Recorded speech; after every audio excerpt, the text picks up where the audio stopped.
This game was made on the land of the Wunderjeri, Woe-Wurrung, most of the Kulin nation. We pay our respects to elders past, present, and emerging. Sovereignty was never ceded. Colonial violence never stopped. You Will Not Remain is a story about isolation that contains dark themes and deals with mental health issues. These include, but are not limited to, anxiety, depression, disassociation, and suicidal ideation. Let's play. You Will Not Remain is a short game intended to be played in one sitting. There is no saving.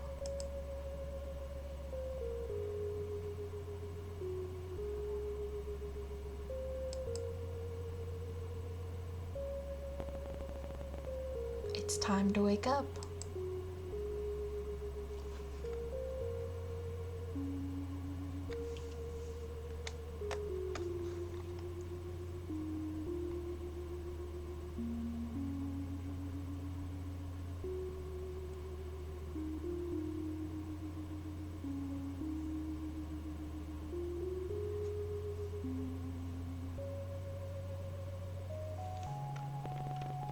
Again.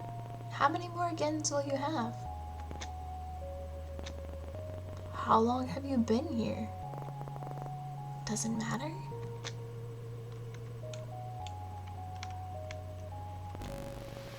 Channel after channel of nothing.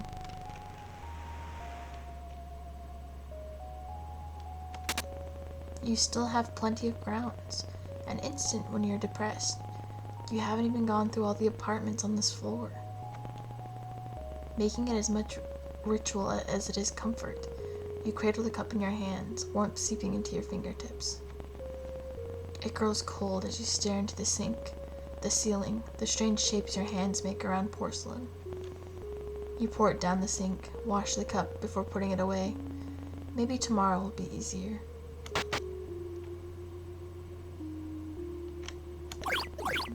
The leaves are drooping. You should water it. You fill the watering can and take it to the plant. You soak the base, hoping it's both enough and not too much at the same time. You've never been good with plants, and sometimes trying too hard is what kills them.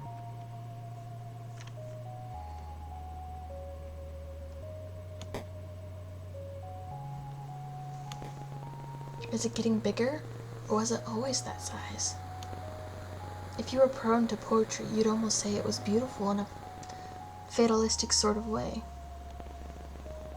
But you're not. Haven't been for some time. You've run out of pretty metaphors for awful things.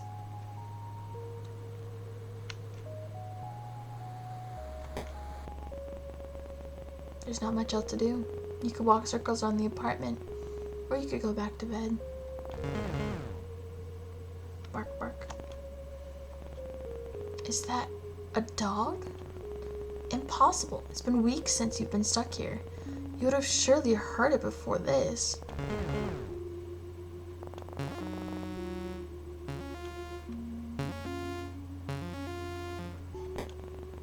You better go see what it is, just in case.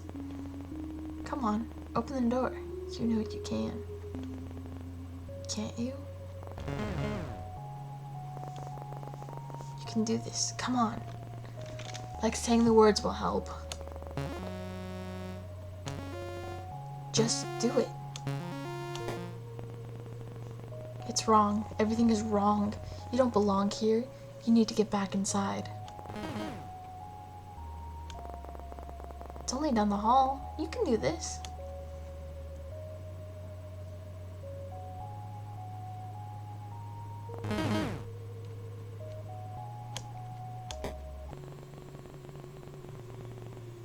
There's something wrong with this apartment. Is that a dog? But it doesn't look like any dog you've seen before. It's thin, skin stretched tight across ribs, long body all bones and hard angles. Hey, it's okay. I'm not here to hurt you. That's right. Everything is okay. Do you want to come with me? Is that a yes?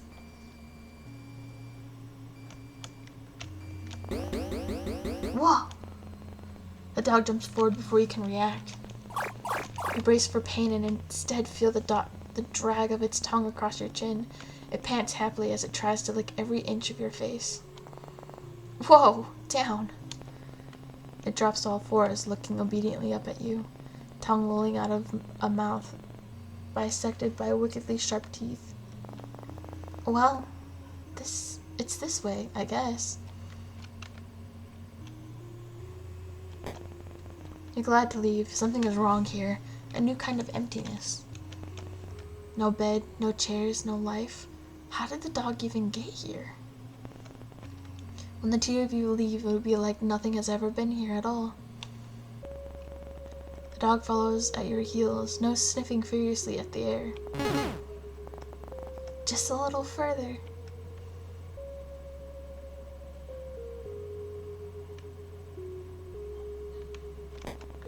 The dog runs ahead of you, tail wagging so hard it makes a loud thump when it slaps the wall. Glad to see you like it. This is enough excitement for one day. It's time to go to sleep. Bed. I guess you're sleeping with me. You peel back the covers and slide into bed. The dog is warm, sprawling mass above you, content to be pushed around as you make yourself comfortable. When you've settled into the sheets, it lays its head across your neck, warm metallic breath lulling you to sleep.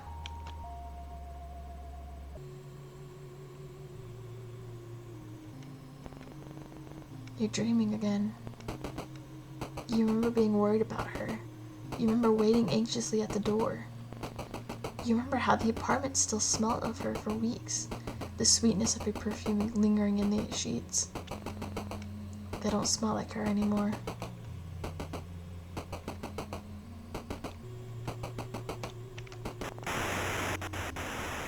No. No. You can't do this again. If you don't think about it, it's like it never happened. Please, no.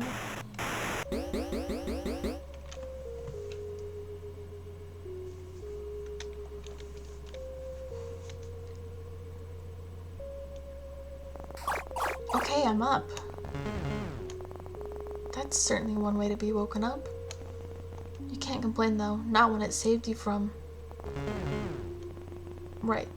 You have a dog now. A very strange looking dog.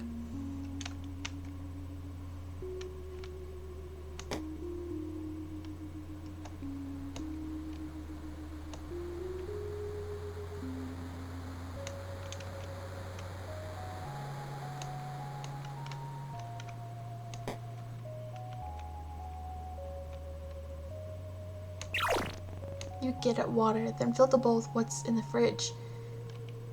Patience, sausages, and double toasted bread. You hope it's good enough.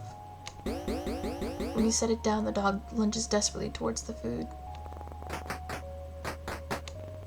It's eating so fast you barely see it chew.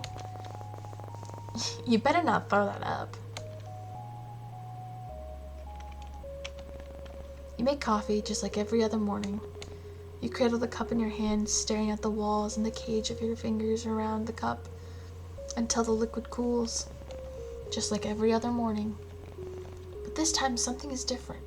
The dog is here, looking more at home than you've ever felt. The coffee is cold, but you drink it anyway, bitter all the way down. Are you hungry? You're lucky we don't have any neighbors. Well, you fed the dog, may as well feed yourself. You cook with whatever you can find, thankful for the electrical stovetop. You eat from the pan, standing over the stove. No one's here to judge you. You've already fed the dog. What do they want?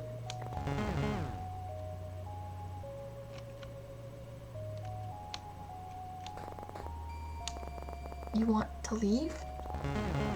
Okay, you're the boss.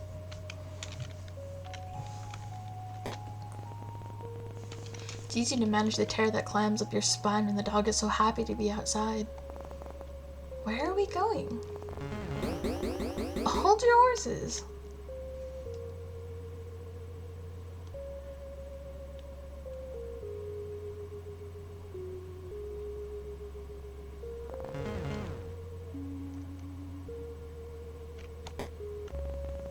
You've never been up here.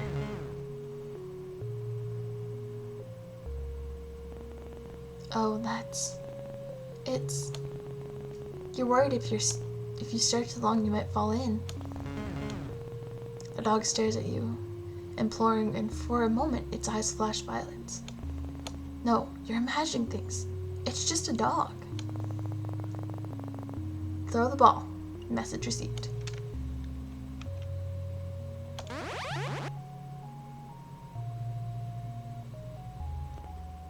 You can almost ignore the lilac glow when you're playing fetch. Forget for a moment that vast, otherworldly thing stretching through the sky.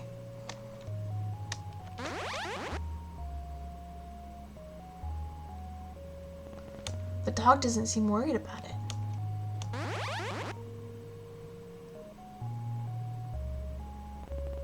What time is it? Noon? Evening? Probably midday. At least one of them. Maybe even all of them.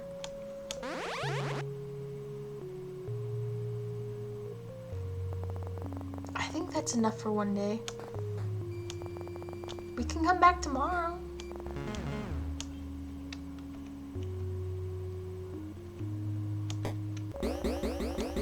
Someone's in a rush.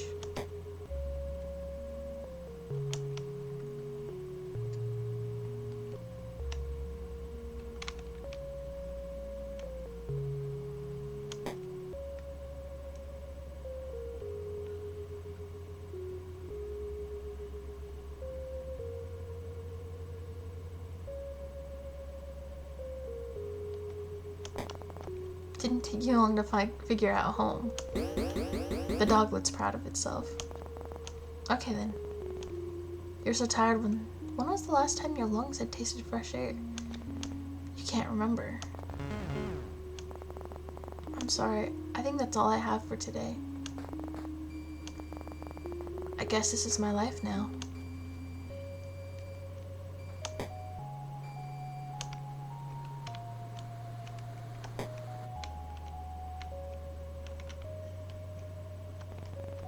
You crawl under the covers. You still haven't washed them, not since.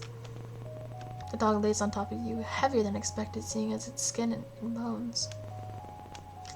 It cuddles into you, knife-long teeth, a whisper from your throat. You can feel its heartbeat through the blanket, the gentle expanding of its chest beneath your hand.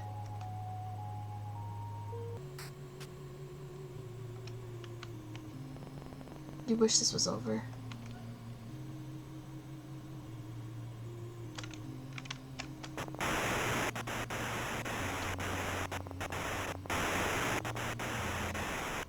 Silence, no sound, no thought.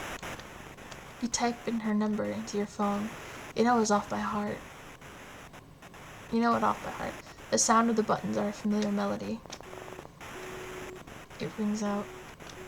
You try again and again and again. Nothing. Miles and miles of nothing. Maybe she's fine, you try to convince yourself.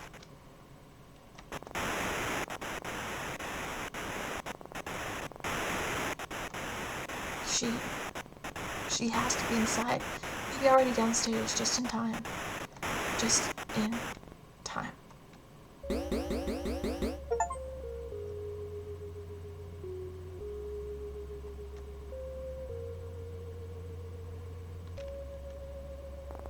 Okay, I'm up.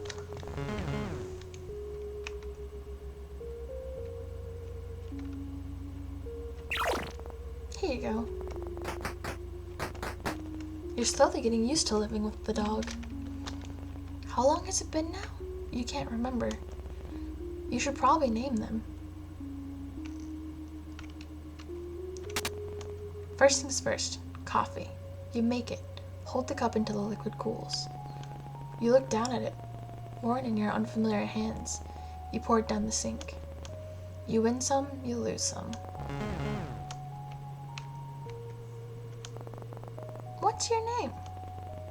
You can't keep calling them dog after all. That's very helpful. How about Rex? Marble?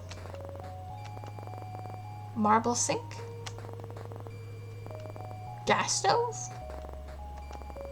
Okay, shank? Lamb shank? Lamb shank, really? Alright, you're the boss. The newly named Lambshank looks absurdly pleased with himself. Sigh. Fine.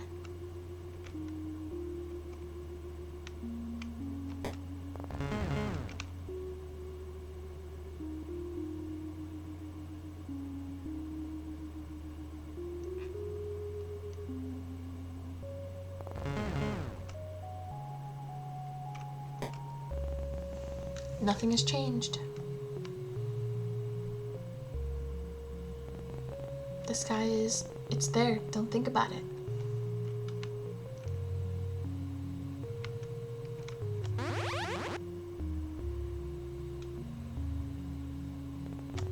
How long has it been since you became stuck here?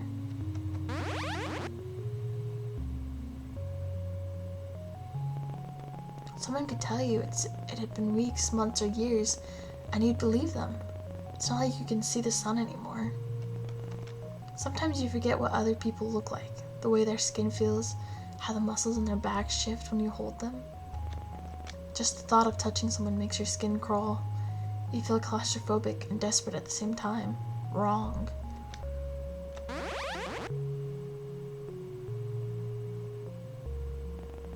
That's enough. Time to go back.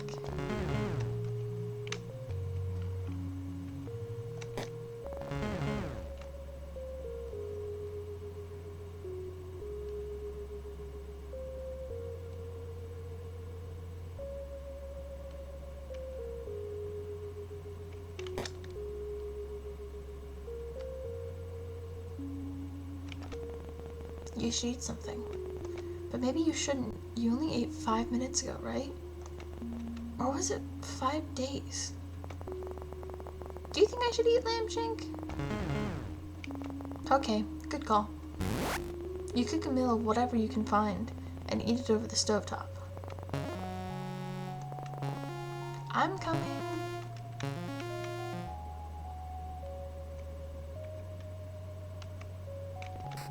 You and Lambshank are used to this dance by now. You settle in together and drift off to sleep.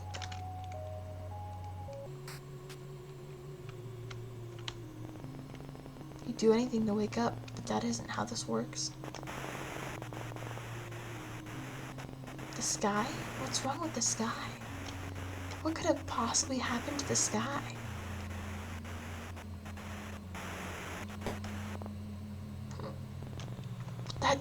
It's...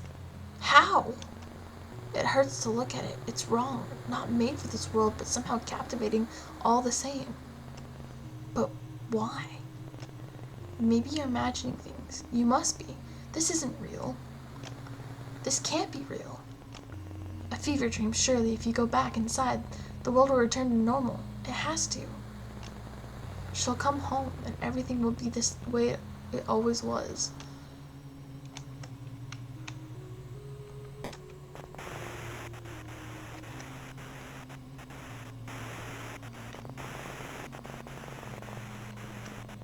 The voice is robotic, cynical, and detached, while the world forever changes.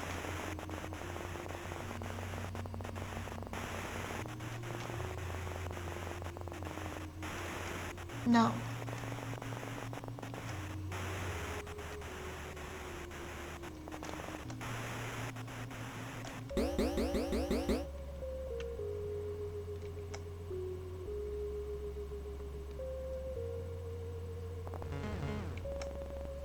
Predictable. You used to wonder when the power would turn off.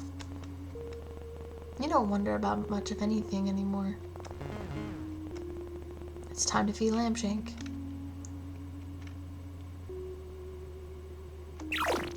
You fill up the food bowl. You used to go to bed excited for your morning coffee. Now it's just another thing you do.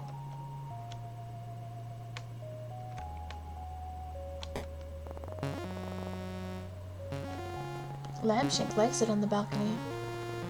You don't. Something about him shifts under the lilac sky, pushing to be free. He looks hungry out here, more alien.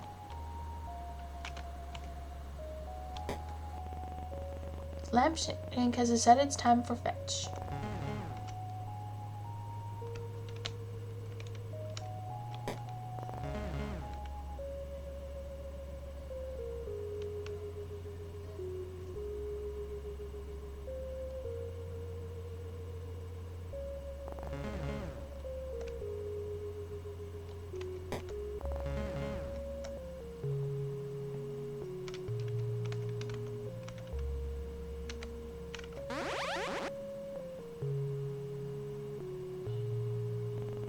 Sometimes you think about going outside and being done with it all. Finished.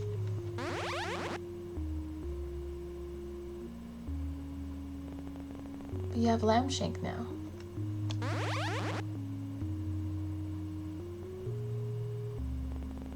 You won't walk down the stairs and pry the barred doors open, fingernails catching on wood and nails as you claw yourself out.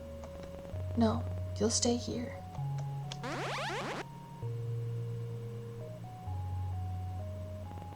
For however long that is. Time to go, Lambshank.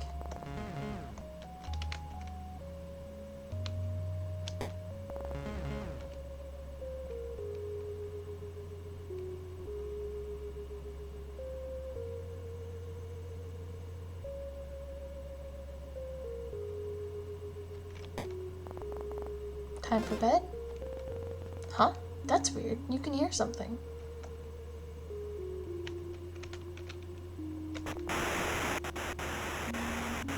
What? No, you're imagining this. It's not possible. It can't be.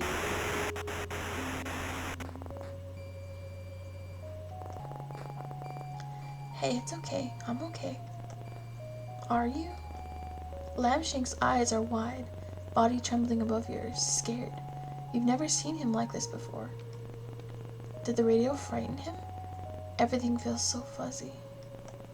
You pet Lambshank, running fingers down his spine, each vertebrae sharp against them. You're so tired.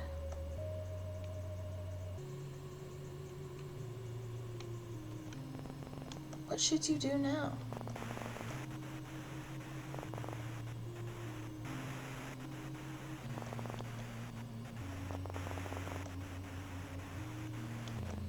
Wait, what?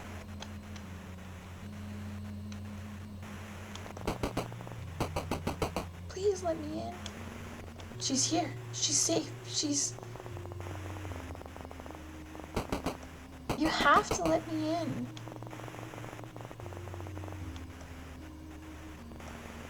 You're at the door, unable to open it, heart beating so hard you can taste blood in the back of your throat.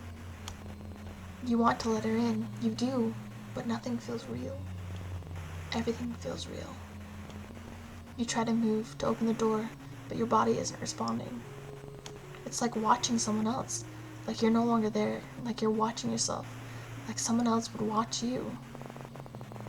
Please, I'm so scared. So are you. White noise. Right, you don't think you could let her in if you wanted to. The screaming starts. You're brittle and this is what breaks you.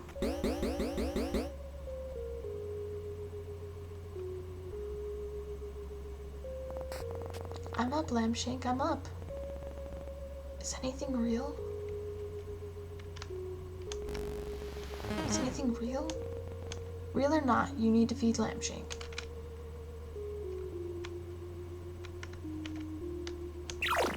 You fill up the food bowl. Is anything real?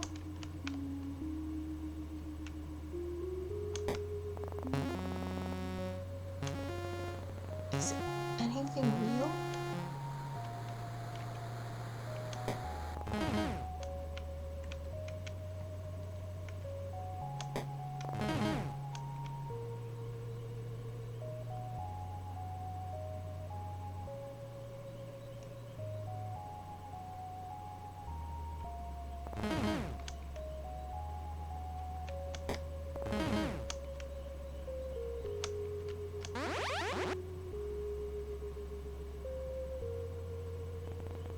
this is real, does it mean anything?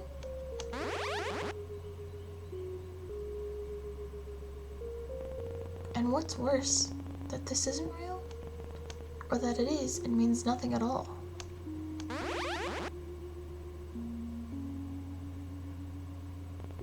You can't even remember what she looked like, how she smelled, can't recall how she fit within these spaces.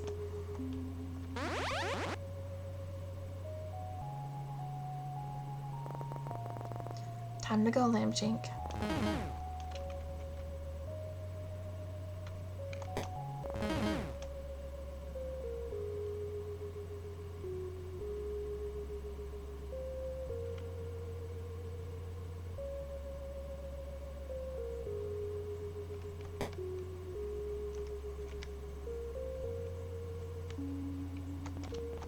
Not a chance.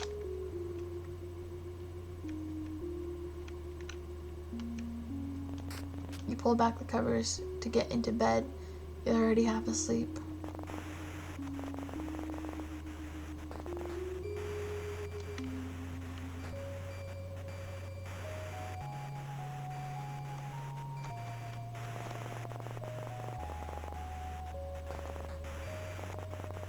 That's enough, Lambshank.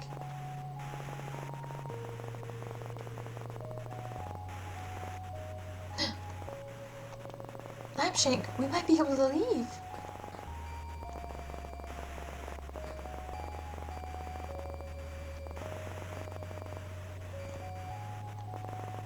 Lambshank, what's wrong? Lambshank looks nervously around the room, flinches at the sound of the radio.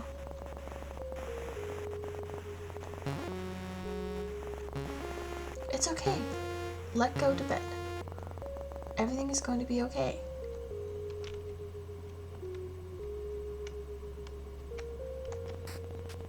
You get under the covers. For the first time, Lambshank doesn't join you.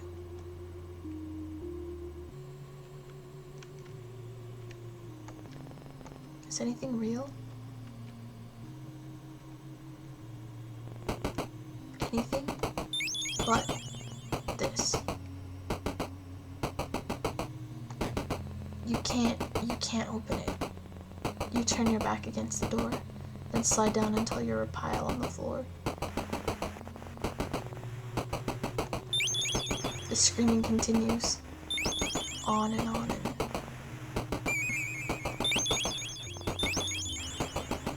time passes and stops and starts, the radio crackling in and out of life, her screams softening, pleas getting weaker as the days stretch into each other.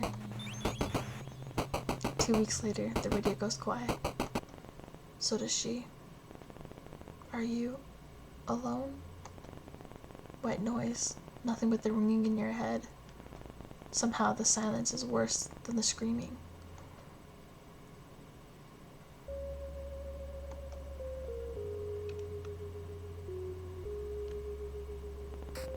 You wake slowly. You're used to Lambshank acting as an alarm, all wagging tail and doggy kisses.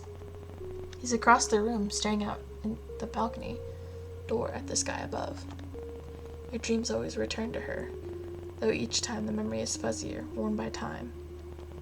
Was she even marked? You'll never know.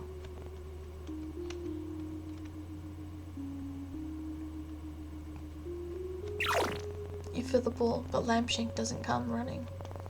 Lambshank, food time. He ignores you. Come on, you need to eat. We're leaving today.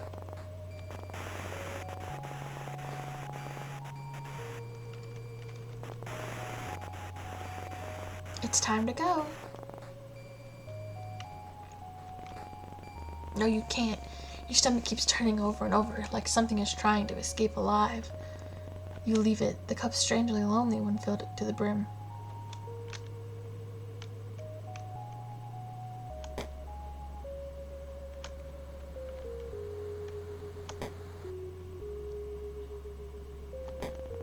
You'll never see this place again. Is that a good thing?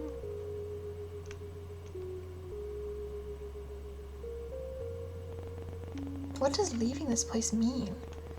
What does the world look like outside these walls, outside the city?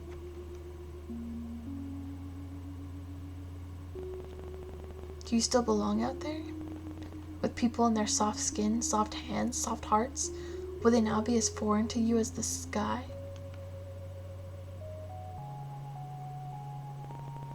There it is, the door. Come on, Lambshank. There was a time where slowly, one by one, people left. There were no boards then, just a closed door with the world outside growing further and further away. You didn't see them often, the few that remained with you, but you could hear them, human sounds that hummed in the background when you least expected. You pulled down one of the boards. Hush, Lambshank. The noise had been comforting. You weren't alone, but they didn't last forever, and over time faded into nothing. They must have left, taking their chances in the city falling around them. Anything better than staying here, being inside, trapped like a rat in a cage, every day played out again and again until you pulled down a second board. Lambshank, that's enough. You've never yelled at Lambshank before. Shame blooms deep in the pit of your stomach, but you can't look at him, knowing that if you see the fear and desperation in his eyes, you'll never leave. You pulled on the final board, a beginning, an end. You think you've been the one to put them here, a reminder to never leave as the city's siren song promised an escape. You lay your hands on the door, palms sweaty against the cold glass. Lambshank, you ready? He's trembling uncontrollably, eyes darting around the room so fast they roll into the back of his head. You pull a key from your pocket, fit it into the lock, turn the handle. Lambshank lashes forward, closing his mouth on your sleeve. With a vicious yank, he pulls you backwards, away from the door. Lambshank! Lambshank, what's going on? Every part of Lambshank looks like it's ready to fight, lips peeled back from gleaming teeth as saliva drips from a maw gaping impossibly open, wide enough to swallow someone whole. Lambshank! Knock, knock. No. Knock, knock, knock, knock.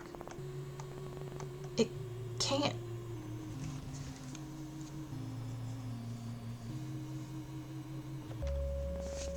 Inside. You're inside again. What happened? Lambshank runs through his abandoned food. The leftovers of leftovers, what you've served, still here, silent. To get to you too?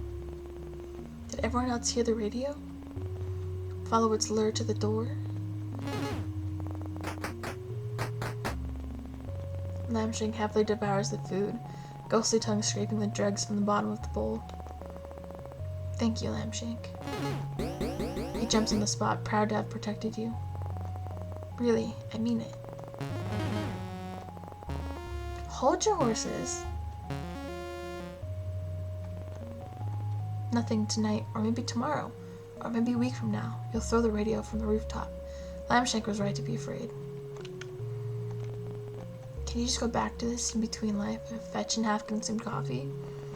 Is it really that easy?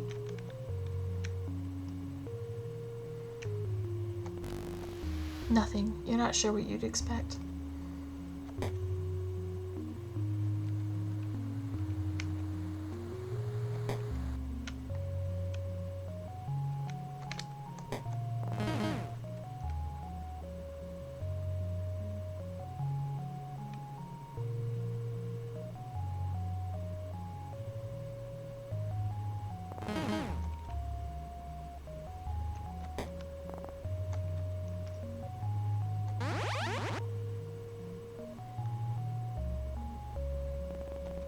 You've gotten used to the violet light beating down from above.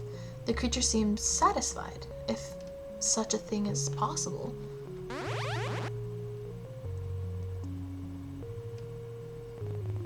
It's not rolling in the clouds, instead of breathing slowly around the tips of the skyscrapers, the longest, softest breath you've ever felt vibrating through your bones.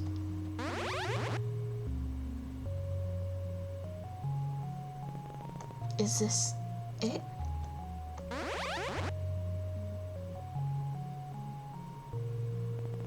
Is this everything?